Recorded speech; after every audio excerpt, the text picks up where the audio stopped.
Samsung Galaxy A17 5G। উপরে protect glass লাগানো আছে, প্রোটেক্ট গ্লাস ফাটা। হ্যাঁ, দেখুন আবার ডিসপ্লে ফাটা পাবে না, শুধু উপরে যে প্রোটেক্ট গ্লাস লাগানো থাকে টেম্পারের গ্লাস, টেম্পারের গ্লাস ফাটা, বুঝছেন?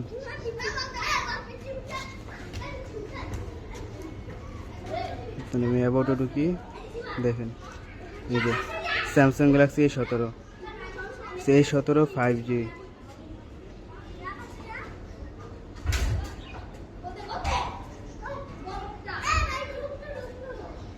এই যে ফ্রন্ট ক্যামেরা, সব কিছু ফ্রেশ অথেন্টিক, ফোন খোলা টোলা হয় না এখন পর্যন্ত। হ্যাঁ, ফোন খোলা টোলা কোনো কিছু হয় না, পুরো ডিসপ্লে 100% অরিজিনাল, সেট অরিজিনাল 100%। উপরে পোর্ট্রেট গ্লাস লাগানো আছে, বুঝছেন? পোর্ট্রেট গ্লাস শর্ট একটা পোর্ট্রেট গ্লাস লাগানো হয়েছে। এটা দোকানে কোনো গ্লাস আছে না, পরে এটা লাগানো হয়েছিল প্রথম অবস্থায়, বুঝেছেন?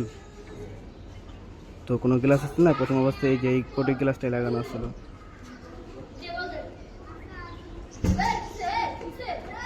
পুরো একবারে নতুন একটা সেট কিনলে যেমন থাকবে এটা ওরকমই, বুঝছেন? পুরো ডিসপ্লে একদম ওরকমই, পুরো পুরো set up, display frame set up সহ একদম রানিং চলতেছে, বুঝছেন? রানিং চলতেছে, দেখে আপনারা করতেছে এই যে